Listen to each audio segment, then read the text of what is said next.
I'm Joanne Wilson, and this is Positively Gotham Gal. Real, on.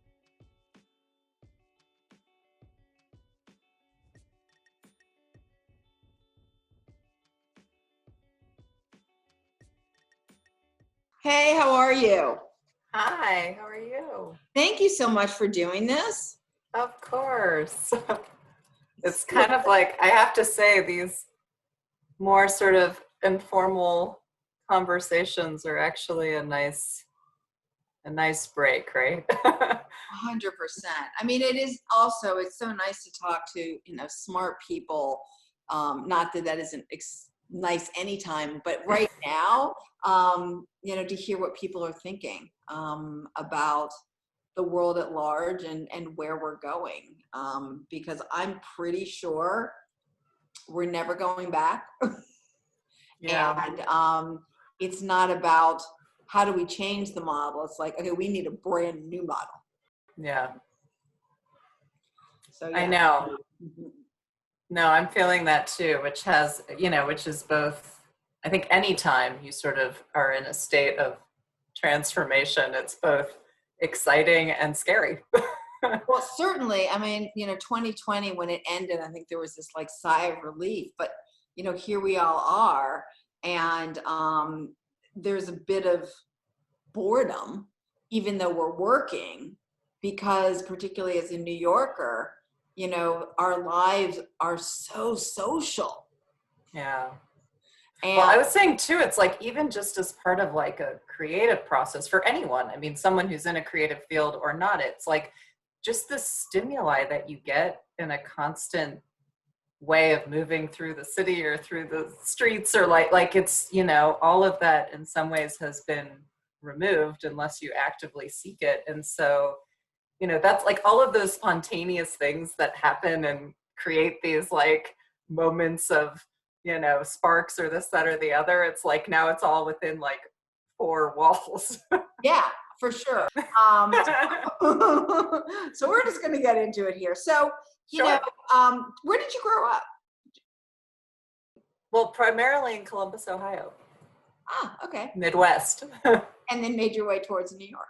I did. I was born in St. Louis. Actually lived in New York for maybe a year, of which I was, 2 years old, so don't really remember. My sister was born there, and then primarily grew up in Ohio. Though I've lived in a number of different cities. I sort of ended up in Jerusalem, Cairo, Paris, Rome, like Berlin for different stints when I was a little bit older. That's fantastic. All good cities. Yeah. All good Cities cities. have definitely impacted, I mean, they're sources of inspiration for me. I'm sure. I mean, I remember going to Berlin the first time and thinking, whoa, there's a lot of buildings in New York that look like these buildings. There's a lot of inspiration that came right back to New York City. Yeah. So, yeah. Did you always, as a kid, even get drawn to architecture and urban planning and landscape architecture? I mean, is that something that's sort of been hidden inside you from the very beginning? Well, it's funny. I mean, landscape architecture is like this almost epiphany for many people who discover it because it's something maybe that all the seeds are there for, no pun intended, but like you don't even realize it until someone points it out to you that it's actually a thing, right? Because it's not as well known. You know, I had this passion. I used to like, I have like loads of sketchbooks where I designed like cities in outer space when I was like a kid. I was like always into that stuff. I made these like extensive like doll houses from like bowls and, stuff like this. But I didn't really know about it. It was actually a guidance counselor of mine in high school who kind of said, I'm looking at all of your interests. I was really into art and sculpture. And she was like, I actually think this is something you could be interested in. And at the time it was urban planning when I did my first degree. Um, and so she kind of nudged me a little bit. So, lucky for you, you had a teacher that sort of set you on the path. I did. And then like urban planning led to other things, which eventually led me to landscape architecture, which now I'm like a diehard sort of obvious fan of. But that too. I did my undergraduate in a school that combined architecture, landscape architecture, and I still didn't know what landscape architecture was when I was in urban planning. So that's funny. That's great. So, as we're talking about landscape architecture, obviously, it is a misunderstood projects, what people do and how it comes to life. What do you see as the role and the value of landscape architecture, particularly when it comes to urban planning? yeah, I mean, I think one of the things that is perhaps it's like our biggest strength and weakness is that it is so broad, right? And so it, in the broadest of terms, one could describe it as everything except for buildings, right? And so that terrain could be vast, and you get people who are doing residential gardens, you get people who are doing entertainment, type things, and then you get the kind of larger scale resiliency thinking, public parks, plaza spaces. Our focus is really at field operations is really working in cities, and so primarily focuses on public space, but also looks at some of these much larger connected urban design, resiliency, et cetera, kind of measures. And so I think there is a real, there's a different sensibility that comes with both, I think, our thinking and our training. I mean, obviously, again, that's a big stereotype because everyone has their own way that they sort of think about it and approach it. But the training is really systems oriented. So you think about ecology, you think about transportation, it's a mix of cultural and social aspects with, physical things. It's a medium that has both static elements as well as things that grow and develop over time. And, that's really different, for example, than architecture where things deteriorate, So yeah. Yeah. I mean, I sit on the board of the High Line, so I'm certainly, well aware of the value of landscape architecture, or even as you go into some public housing and, you wonder, well, if we just change the interiors to feel phenomenal and more community oriented when you walk outside your door, how that would transform areas. Yeah. And I think it's also like there's been obviously like resilience is a big kind of word that people are talking about a lot, and there's many aspects of it. But like I think that social resilience, this idea of like where you meet, your friends and your community, whether it's streets or parks or these types of things, especially in dense cities, I think becomes so much a part of quality of life, especially in cities.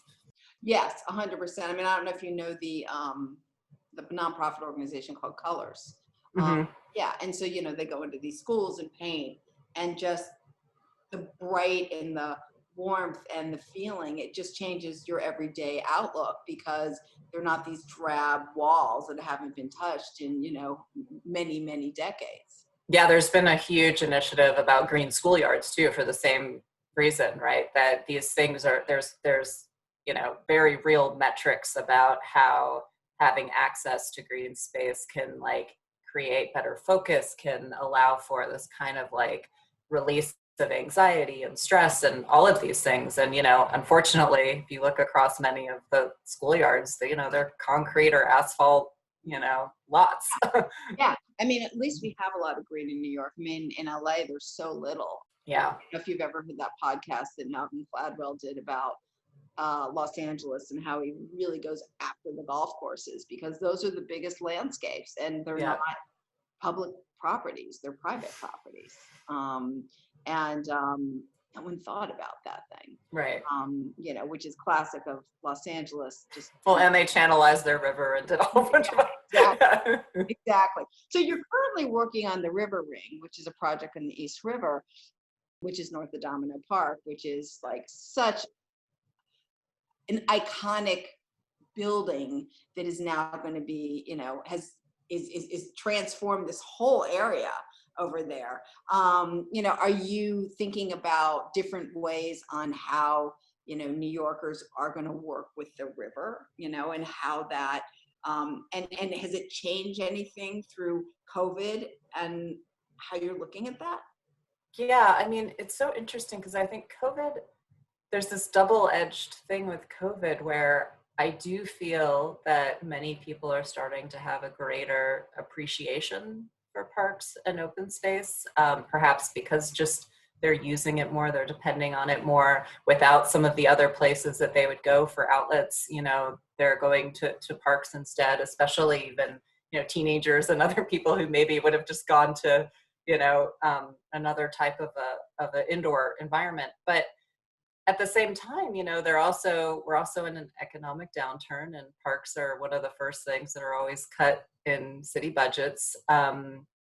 So we worked on Domino, and we're now working on River Ring. And I think the most exciting thing there is we're really trying to engage the river in a really different way.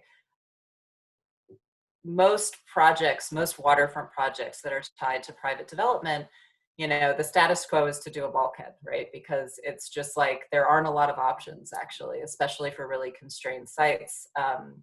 And this site north of Domino it's an old Con Edison site. They had these sort of existing caissons in the water and some structures in it.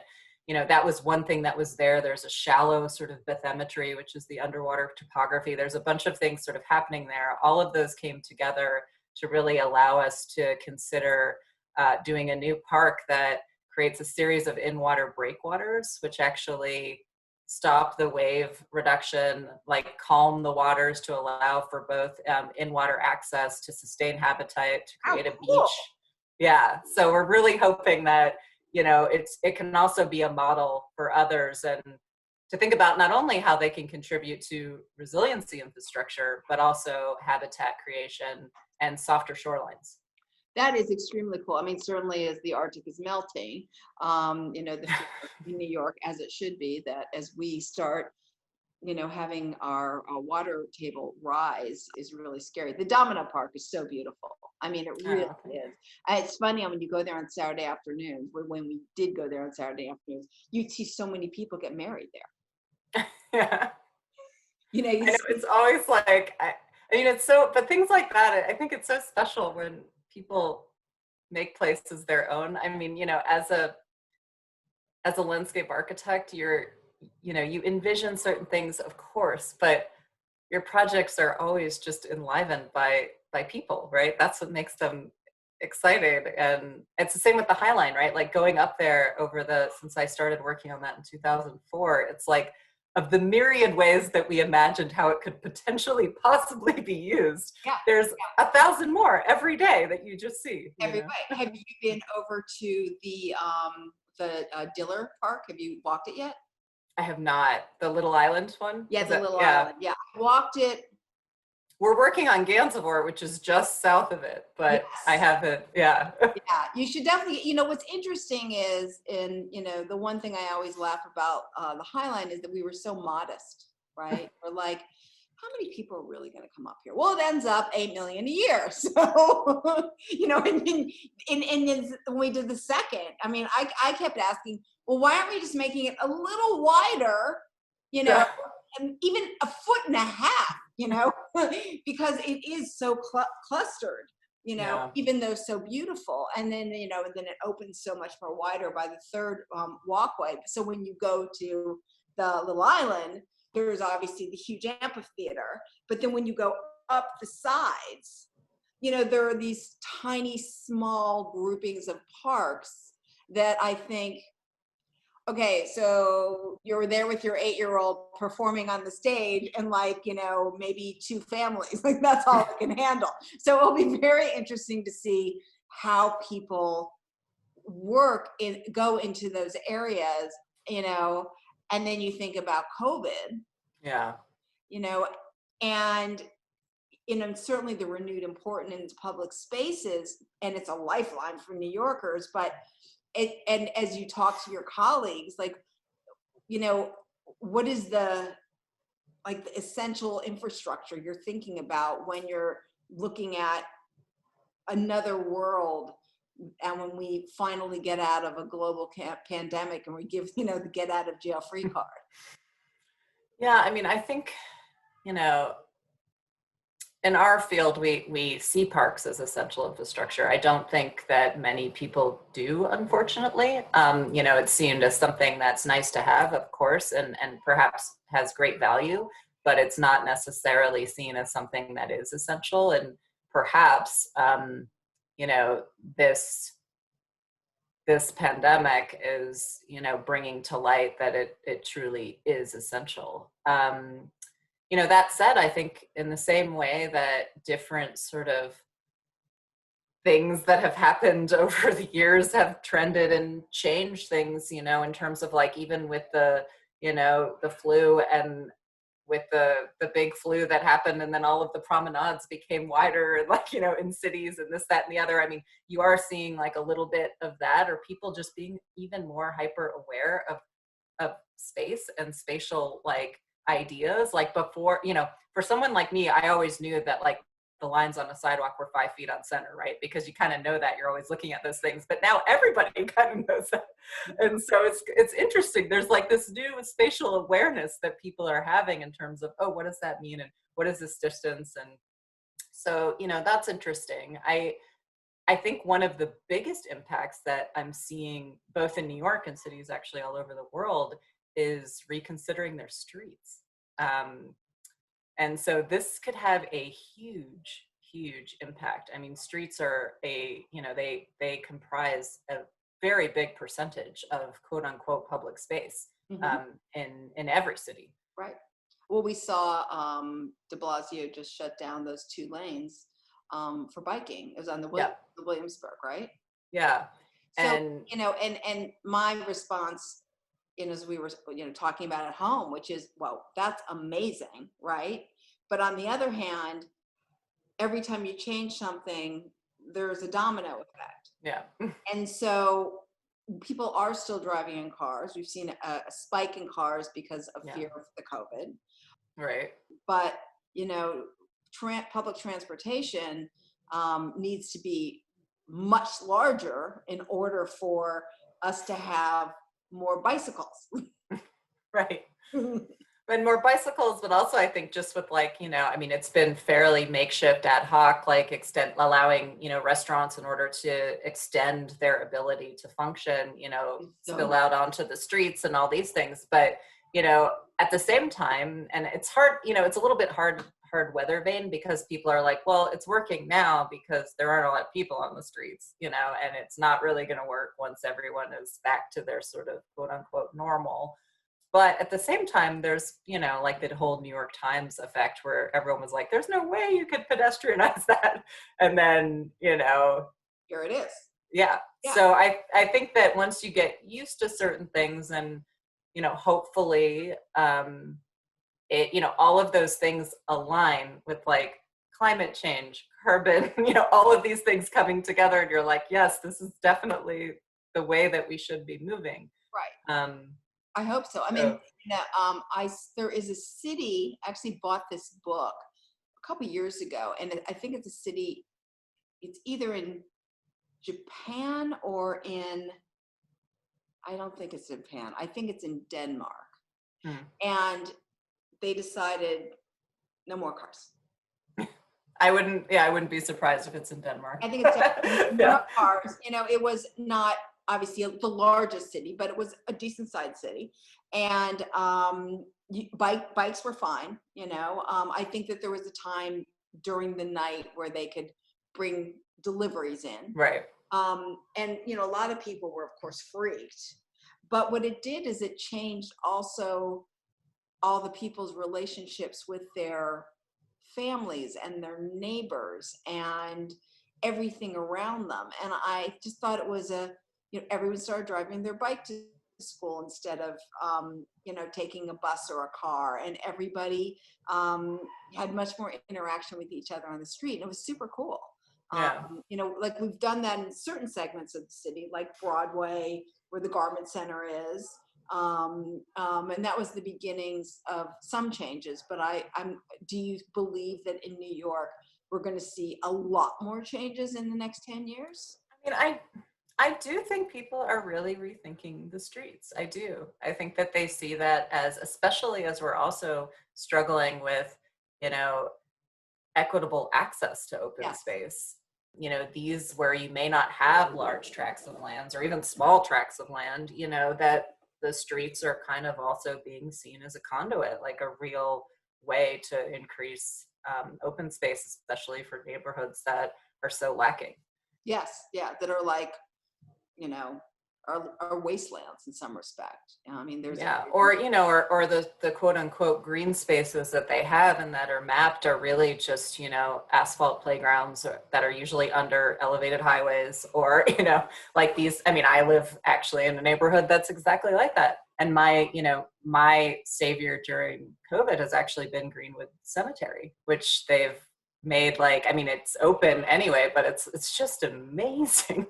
And I had been there, of course, just out of like once or twice, but I use it now as my actual like park, which I That's hadn't. so cool. I have never Yeah, been in there.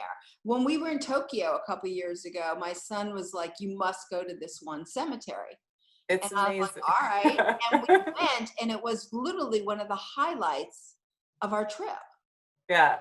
I mean, well, Greenwood is unbelievable. First of all, I mean, it's enormous. And so, and there's all these little trails that go through, and, you know, it's not, of course, it's a different mindset, and you're not on like, you know, you're not using bikes and skateboards and this, that, and the other. But, you know, I have two small children and I'm teaching them about, you know, we do nature walks because the plants are amazing. The trees are amazing. My daughter's like only 5 and now she knows like, oh, in spring azaleas come. And it's like, you know, so it's really cool just to like be able to walk through and see that and explore with her That's and my son. so you know, you've obviously traveled all over the world. I mean, I think what's I wonder, and is the concept of public space, is it different in different cultures?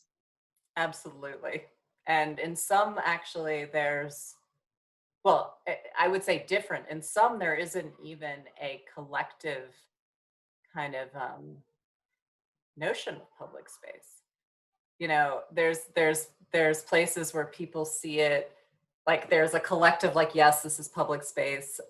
You know, when we started working in LA, we worked on this project called Tongva Park in Santa Monica. I Yes. remember, yeah. Oh, great. So I remember going there the first time and sort of like trying to, in a nutshell, figure out like what it was that was so, and Santa Monica's a pretty like, you know, pedestrian friendly place, Mhm. unlike the rest of LA. And I was like, you know what? It's that people have a access to what I call big nature, you know, the beach, the forest, like the mountains, like, and so there's this like big nature, right? So there isn't as much of a, like, if you're that close to that, are you going to go to a little park, you know? And then they also, I think, have access to space, to private backyards. Yes. And so, It's a, I always say New York is public, LA is private, yeah, right? Because you're right. in your car, you know, you don't sit in your lobby. Yeah. So like there was that, I mean, kind of like that tension. And so there wasn't the same understanding of a park per se, unless it was very like community focused park, which, you know, there is, of course. Then like you go to places like Istanbul, or, you know, where been working on a waterfront, again, just so different. The waterfront, I mean, on the one hand, the Bosphorus is like this incredible resource that is like, I mean, goes back to like the heart of civilization. and and so there's this like awe about it, but like there's also, you know, the shoreline has been privatized for so long, as many places actually. Waterfronts are now being kind of opened up. And so, you know, to everywhere in between, to Paris, to London, so I think there's, you know, people's notion of public space and what it means to them, and also depending on what, you know, what community you're talking to, is radically different, even within the same city. It can be seen as something positive, it can be seen as something negative, it can be seen as everything in between. You know, I think that's part of the things that I love about it in some ways, is that it's such a personal kind of connection, and it has all of this cultural, you know, layers to it, in Mhm. term, because land is like the least neutral thing you can imagine. Actually, people think of landscape as neutral, but it's not. And, you know, it holds all of these like stories and histories and untold, like, and you know, inequities actually, and all of these other things. And so, and at the same time, the public parts of it are public, and so it just, there's a lot there. Yeah, there is. I mean, I remember when Pataki first gave the money for the West Side Highway in a park. One of the best things he did as a governor, and how many years it has taken for the West Side Highway to completely transform into a New York that is so different from the New York that I came to, you know, in the early 80s. Yeah. And even I moved to New York in 96. And even then it was like, I mean, there was no such thing as the waterfront. It was, Well, you know. Power Broker didn't want the waterfront. You know, we Yeah. looked at the waterfront, but what you're saying, the historical, that the waterfront was where, you know, all the people lived that were the underbelly. You know, it wasn't something. Or the working waterfront, right? It was like industrial in this, and yeah. I Yes, mean, completely industrial. there's a lot of, I think also just how people experience, right? That there's also a cultural thing. Like I lived in Rome for a year, and of course, like public space and the piazzas of this, it's like very much a part of the city and the life. You know, but it's very different than Berlin, than whatever. It kind of takes on all of these different cultural norms, connotations, counterculture, culture. Like it's, Yeah. Well, there's that one in, you know, which I'm sure you would be like, I would love to do that, is that, that huge park in Berlin that used to be where the airport was. yeah, Tempelhof. Yeah. I mean, it is just a big swath of land that nothing is happening there. Yeah. And You know, people driving bikes or having picnics or playing a game, but it's pretty gritty. yeah. I mean, it's funny, you know, there's been this kind of like uh, aesthetics change all the time, right? I think when we started the High Line and this notion of like the wild, right, it wasn't so in fashion at the time. And in fact, I remember taking people up for the first, you know, few kind of like little talks and things, and everyone's like, so what's with all the weeds? You know, like they hadn't seen like plants like this, right? And anyway, I just feel like, you know, there's been this kind of like shift where I also think that there's an interest, a sort of public sentiment of like wanting a more informal sort of, like, I'm wondering if this is almost like a piece of like the way that public space functions, almost like your own backyard. Like there's this informality or casualness to it, perhaps even grittiness to it, that people actually like, you know? And it's kind of like, I try to think if it's like culture, if it's like, has to do too with the generation of like just how people use it, or like how they, I don't know. It's like there's something different, I think, in terms of the aesthetic, and maybe it's an anti-elitist attitude or this, that, or the other. I'm not sure, you know? Well, certainly, I mean, I remember going up to the High Line very early on. I mean, my kids would go up there, you know, that's who went up there. You know, Yeah. high school kids, you know, to go up there and drink and get stoned, because, you know, you could crawl up there and Yeah. no one would ever find you. But the going up there the first time and realizing what you could do, and the vista was just so incredible, because you never saw that vista, right? Because Yep. you weren't standing up there. I know our big mantra was, and I won't use the F word, I'll replace it, but was like, don't screw it up, right? Yeah, 100%. And in many ways, you know, it goes back to the theory of, you now have these two bicycle paths with the domino effect.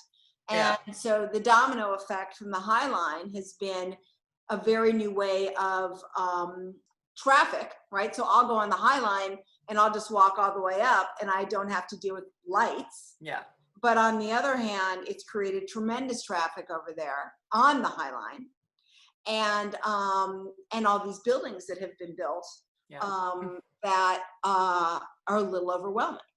A little overwhelming. You know, I mean, I always say, and I've said it so many times, I would love to see Hudson Yards become middle income housing versus what it is today, and which is one of the biggest problems in New York, is just housing.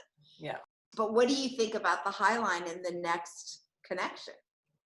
Well, I was going to say, I mean, it is, I think, seeing the High Line, you know, the High Line, it's always interesting because it was this connector, right? I mean, it was actually called the Lifeline, I think, at one point, Yes. because it brought food and goods and all these things. And so, you know, I think in some ways it's only appropriate that it begins to plug back into all of these other things in the city, you know, whether it's transit or Hudson River Park or these other sort of systems to try and, you know, create a more interconnected network.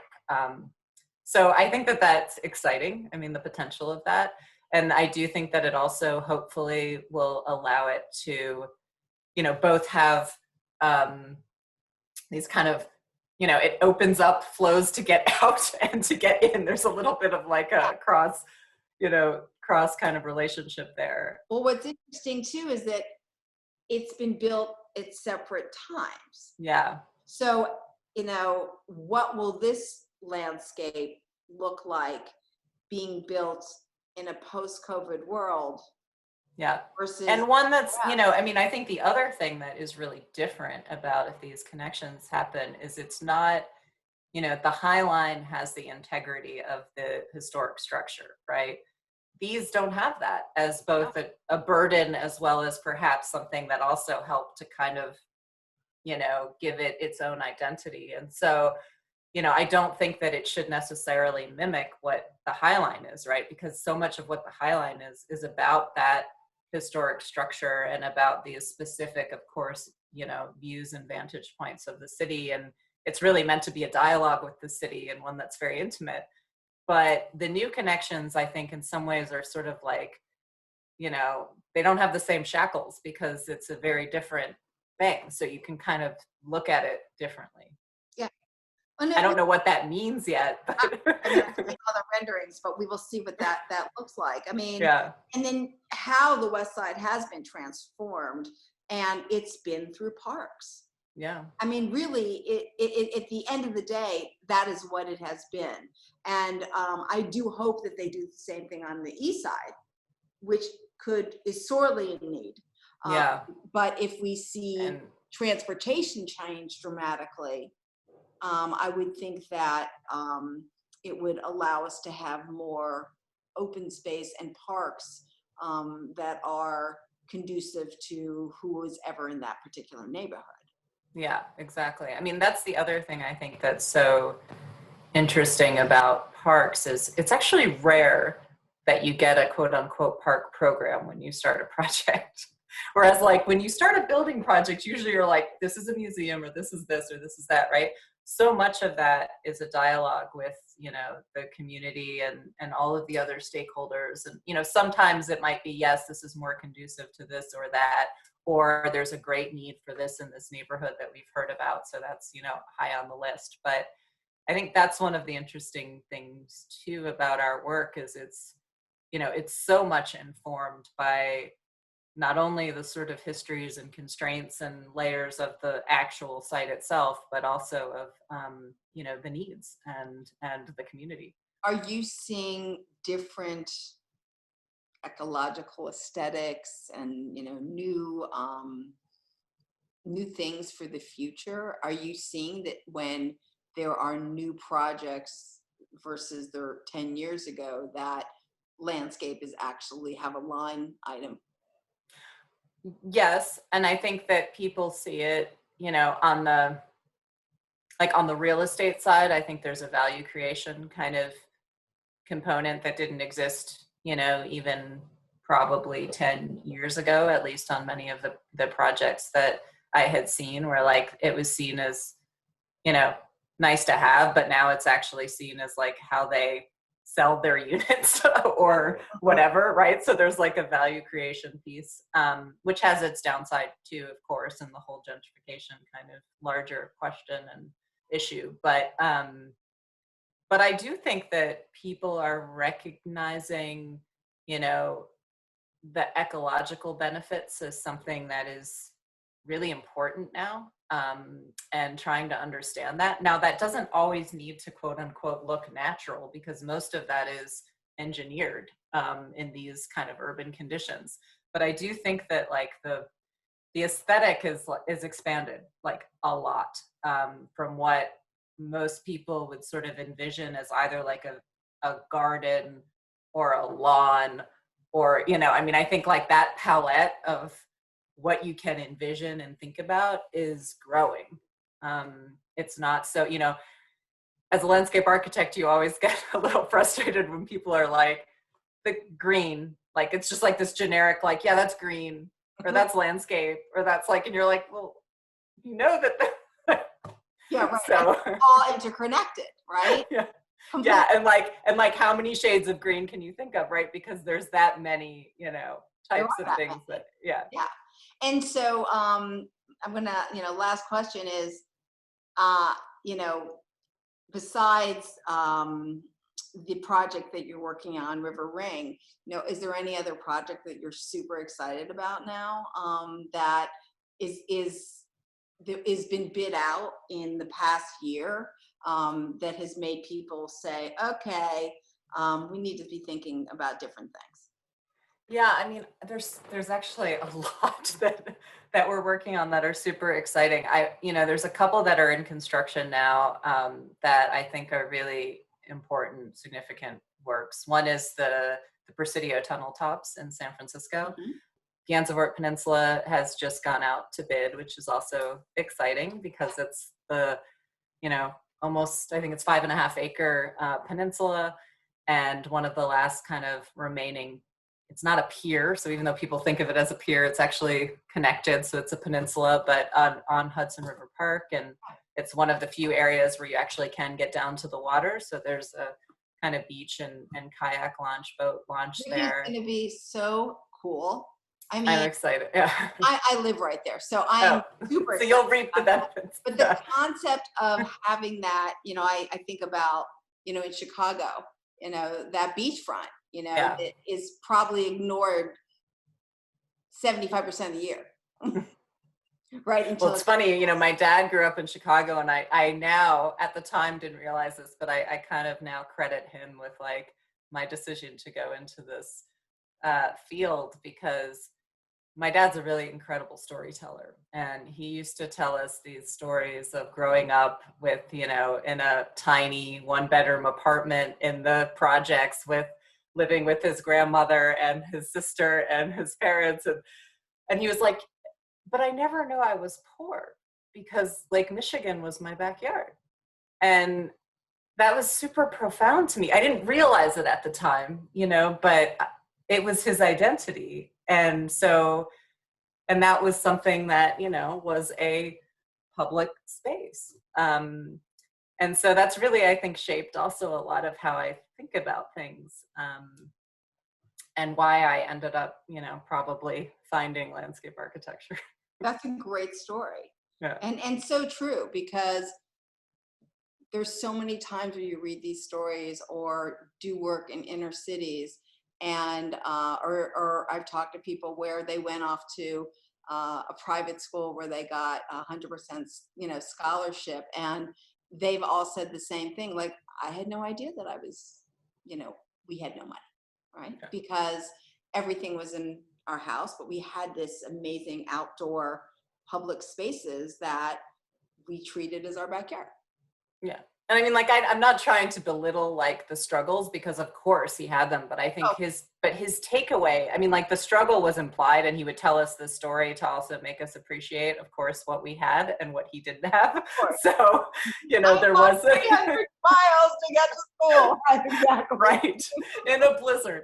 So, like, you know, there was definitely that undertone, but I think the second part of it was like that, you know, he had access, right, which is part of this whole movement now, especially for, you know, what's called outdoor equity, right? And it's having access to nature, access to public space, access to parks. I mean, the trust, yeah, exactly. You know, the Trust for Public Land, like, recently came out with a statistic that was like 100 million people, I think, in the United States don't have access to a park within 10 minutes from their home, which is like a 30% of the country. Which is You ridiculous. know, yeah. And so, Another And- thing on the list to fix in the United States. And even if you do, though, right, that's not even giving a qualitative like assessment, right? Because those that do, I'm sure if you looked at those that do have access, there's still further inequities between what kind of space you have access to, Yes, right? yes. And there's tremendous data around having public spaces and how that changes your perspective on the day to day. And, you know, which is why New York City does give to its parks public funding, not enough, obviously, in certain areas. And that's why the big parks are able to raise from donors.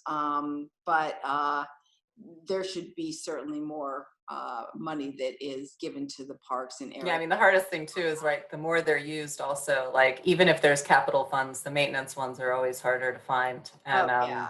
I mean, which is why I always love Madison Square Park, the public-private partnership, and that they have enough money in the bank, and that just spins out every year in order to pay for the upkeep, which is what Barry Diller is doing, is he's putting money into a fund that will just, he will take care of the maintenance, and that is a tremendous benefit for the park.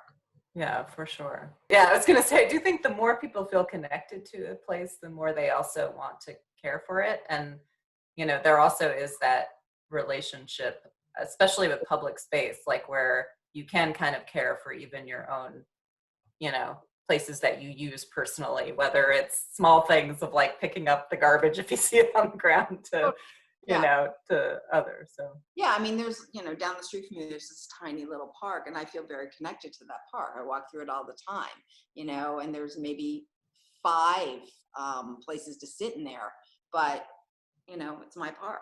yeah. Well, thank you so much for doing this today. Great conversation. Sure. And you know, what you're doing is awesome.